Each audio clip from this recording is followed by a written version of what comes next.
Hey everybody, it's another week of the Coach's Corner. Thanks for joining me. Uncle Mike here, MMB Broadcasting, bringing it to you every week. This is week 10 of the Coach's Corner, week number 9 of the league. Got our very first big league win. We're going to talk to a special guest, Joe Harward, and we're going to talk to Coach Adam Leonard. It's going to be a fun Coach's Corner. Make sure you stick around and join me. I want to thank my sponsors because I appreciate them being a part of MMB Broadcasting and the Bellingham Bayhawks football program.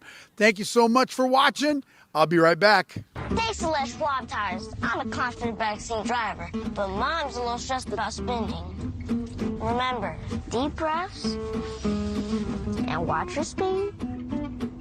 Even though we're watching our wallets, Les Schwab is still watching out for our safety. So it's right here. Les Schwab Tires. Hey, welcome back to the Coach's Corner. I want to thank my sponsors, Import and Classics, right here on Ohio Street, just down from Bellingham High School. If you're looking for a classic car or an import, you need to go see our guys in Import and Classics. Les Schwab Tire. Go see Mike on James Street. Les Schwab Tire. They'll take care of you anywhere in Whatcom and Skagit County, but our guy Mike on James Street is where you want to go. Also, Lewis Auto Glass, Mount Vernon, Linden, and right here on downtown State Street in Bellingham. Go see those guys. Go see Bell Bridal, JB Formal Wear over in Fairhaven. Get anything you need for that special occasion. Go see Anna over there. She'd love to talk to you. Tell her Uncle Mike sent you. Also, Pro-Liance Pacific Rim Orthopedic. Go see our guys, Dr. Van Hofwagen and his staff over there at the orthopedics. They are great. Pro-Alliance Pacific Rim Orthopedic. They're absolutely fabulous. I'd like to thank all my sponsors. Couldn't do it without you. I could, but it's not as fun. I'll be right back. Welcome back to the Coach's Corner, week number 10. Week 9, game-wise, episode 10, and I've got Joe Harward, a special guest. I could probably do this right here in our living room, but we're not. We're going to do it right here on the football field. Joe, what a great week you had against Marysville Pilchuck. 3 touchdown passes, 153 yards. 148. 148, okay. I'm a dad. I'm going to push it the wrong direction or the right direction. Tell me how it felt to get your first league win. Felt great. Yeah, it was very awesome. Great atmosphere. Thursday night game, so A little different, huh? Playing on Thursday night, having to go to really different. Yeah, got to get your body going 1 week Yeah. or 1 day before. So it was fun. It was an awesome game. First league win. They were all asking me after the game. The Tomahawks. They're like, hey, like how you guys 1-6? This is not a 1-6 team. I was like, yeah. Look at the RPI. We played the hardest schedule. So, I mean, we have our ups and downs, but if we play like that Friday, we should get a big win. 33-6, beat the Tomahawks, and almost on every aspect of the game. I mean, everything. Your guys' passing yards. I mean, Ben had just an unbelievable night. Hit you for 3, hit Van Hofwagen for 1, hit Bly for 1 for 5 touchdowns. Pretty good night for Ben. Yeah, really good night. Spreading the ball around. Bly had 9 catches. I had 8. Gabe had a couple, actually. That was the most he's had all season, so he was really happy. Yeah, he was just making us all happy. He's stepped up. He's doing an amazing job there, so we love him. Okay, so big question everybody's been asking you. I've listened to some of the media guys that have interviewed you. How's it feel not to be the quarterback? How's it feel to be in that wide receiver spot? Yeah, like I tell everyone, I just want to be in the best position to help the team out. Honestly, any position, I look at it as the same, just same position, same role, just do my job, stay in my lane. Put me at running back, I'll play running back like I did against Seaholm. Back to quarterback for Wildcat, throw the ball around a little bit, I'll do that. So I'm honestly just down for whatever. I love the games, and I just want to help my team out the best I can. Yeah, very good. So tell me, on the pass that you caught that looks like a touchdown in the film, but the referee called it incomplete, got a little shaken up. How you feeling?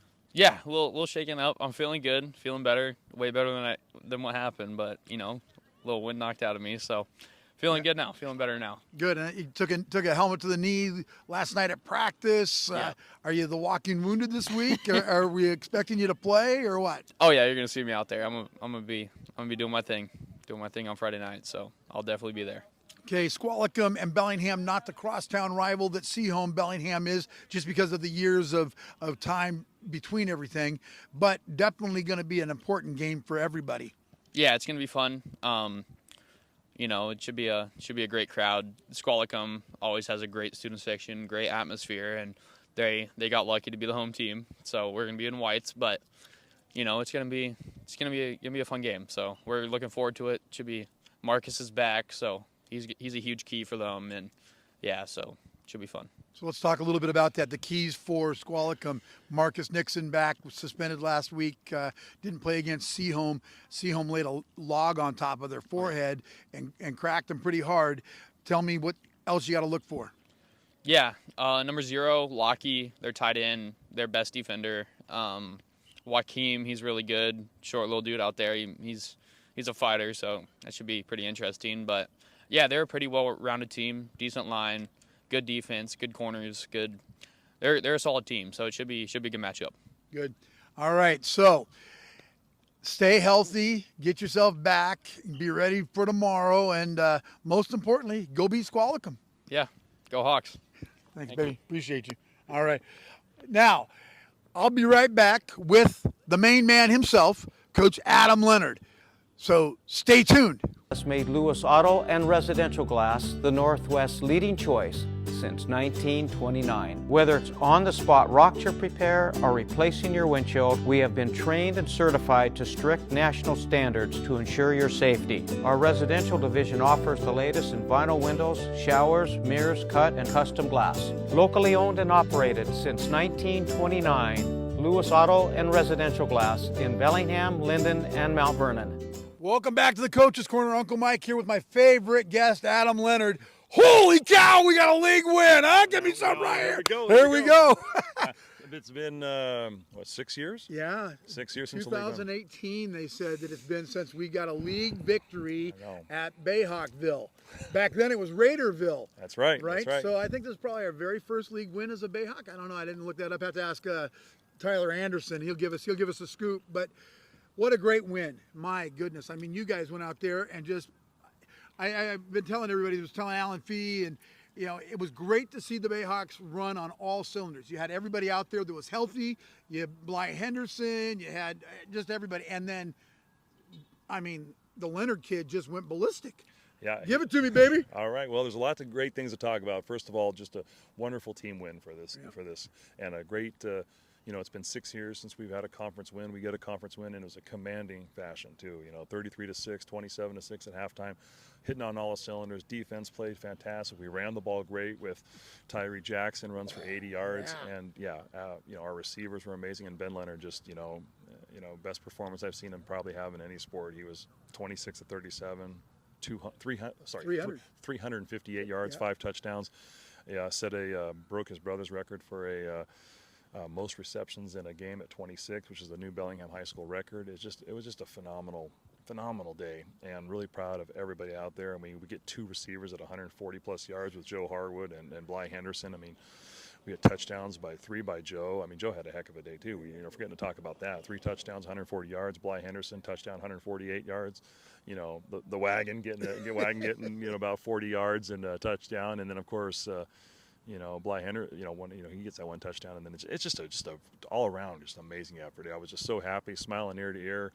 It was really good to have that Thursday night win, and then I had could just relax on Friday and think about getting ready for Squalicum this week. Okay, so we had a chance to interview Joe and talk to him a little bit, and that's exactly what he said. It was just a team victory. It was just a all around, and I mean, like I said, just to watch you guys, it was like everything was clicking and working, and I know that the Marysville Pilchuck guys were like, you guys are one win. I mean, 1 league win. I mean, they were just surprised about it. They would, I mean, they were very surprised. They came over to me and they had nothing to say. They thought we had an explosive offense, and which we do. We have the opportunity to put up a lot of numbers. We have just Ben is turning out to be a tremendous quarterback, and we just have some really great receivers. I mean, Milo Wright is like Mr. Automatic over there. He's good for 40, 50 yards a game. Tyler Lockett.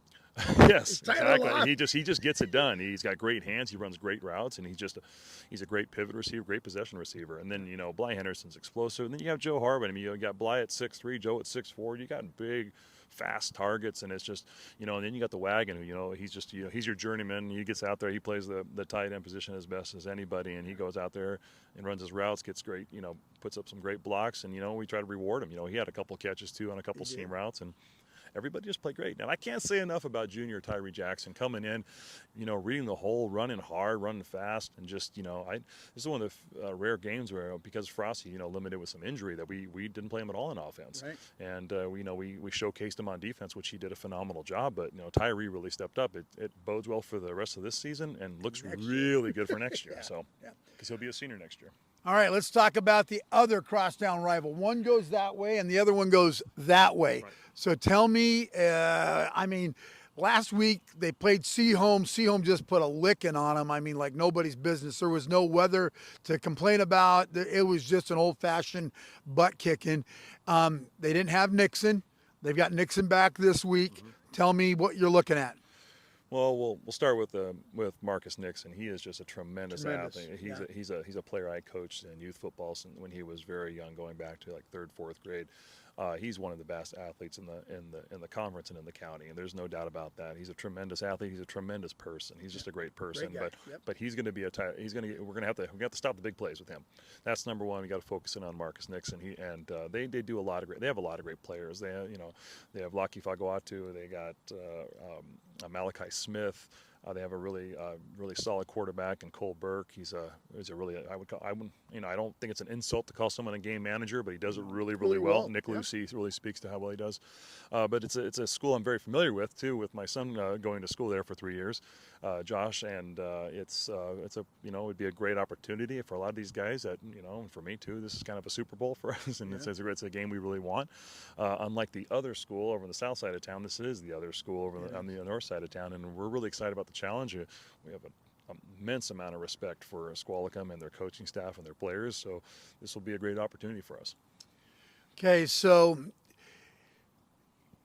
the keys of victory to beat Squalicum is going to be what? Well, I said one of them. We got to stop their just explosive run. Okay, they can run the ball with Marcus. They can run the ball with Malachi. They can run the ball with Lockie. They've got good receivers. If we can stop the run, I think it gives us a really good chance. We got to set the edge with Marcus. He's so explosive. He can just go off in big plays. If we can do that, and then I think what we need to do is we do it last week, which is, we can pass the ball to the yard. Short passes, intermediate passes, some deep passes. Ben was extremely accurate, 70%, on 37 passes. That's also another Bellingham record, 37 passes in a game, and hitting 26 of those. And, if we can run the ball and mix it up a little bit, man, we have a really good shot to play with them.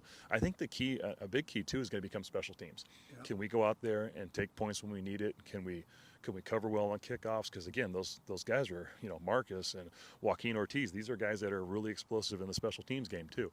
I'll be really upset if we kicked a number 8. That's Marcus on Friday night. But we have to play so well in that part of the game. If we do that, I think, maybe the ball bounces our way a couple times on defense, and I think we have a decent shot. Last week you told me that the key of the game was going to be bringing the pass back. Playing Seaholm, we weren't able to pass because of the weather, and that key came totally to life. That the way things were thrown out there. You think that if you play the way you played against Marysville Pilchuck, you're going to beat Squalicum? Absolutely. If we can, control the turnover battle, if we can connect on in our pass game the way we did, I think we can beat a lot of teams. Yeah. And as much as Squalicum has been eliminated from playoffs, in my opinion, they're a top 10 team in the state, and that's no doubt about it. No. It's just the way our allocations are for this league. You could probably take Squalic, you could probably take Burlington, you could probably take another team out there, and we'll probably do really, really well in the state playoffs. It's just that we only get 4, and Squalicum's probably the 5th team on the outside looking in, and they're one heck of a team. There's no better fifth seeded team in any conference in this state. They're a tremendous team, but what a great opportunity to try to go out and get a W on Friday. All right, so let's change the page just a little bit. Let's talk about the Knights. Okay. We had a fun time with them last week on Coach's Corner. You had a bye week last week. Playoffs start this Saturday. They do. We are facing Mount Vernon in a semifinal up at Ferndale High School at I think it's 1 o'clock. Yeah, 1 o'clock at Ferndale. The Knights are undefeated at that 12U level. That's called the junior level, and they're a heavy favorite going in. Mount Vernon is only a 1-loss team, so they'll be a big challenge for us on Saturday. But we get by them where everybody's looking forward to this matchup between us and Oak Harbor, and that's probably going to be the finals in the following week if we can get past Mount Vernon. But kids are excited; they're getting after it. We had a little issue with lights last night, so they all went into the gym to do some walkthrough. But they're going to get an extra a day of practice this week. But they're pretty fired up. Good. Well, congratulations. Good luck. And you know what? Let's go get Squalicum. Let's get them on Friday. Thank you. Right. Thank you, Mike. man. Appreciate you. There he is, the legend, Adam Leonard. I'll be right back. Hey, thanks everybody for watching and joining me today. It's been a great pleasure to bring it to you. Adam Leonard, what a great interview he is all the time. And Joe Harwood, it's almost like talking in my living room, like I said before. I truly appreciate Joe and his input and his athletic ability. He's done a great job this year, and we appreciate Joe. I, again, want to thank all my sponsors. Thank you so much. Now, I got a favor to ask. I need you to thumbs this up. I need you to like us and subscribe. But more important, I'm almost at 200 subscribers. I need 10 more. So if we hit 200 subscribers, we're going to put a poll on who's going to take a pie in the face of a member of the Bayhawks. We'll put a poll out there. I'll get Sarah to put that together, and we'll vote on who is going to get the pie in the face. It won't be lemon meringue either. And it's almost Thanksgiving, Halloween, all the holidays. Pie is important. All right. Again, thanks everybody. I want to thank Sarah for producing and putting this bad boy together. And most importantly, I want to thank all of you parents for being a part of M&B Broadcasting and helping us to be able to get to 200 subscribers. All right, everybody. Uncle Mike saying, I'll see you Friday night, 7 o'clock. Squalicum High School versus the Bayhawks. Goodbye now.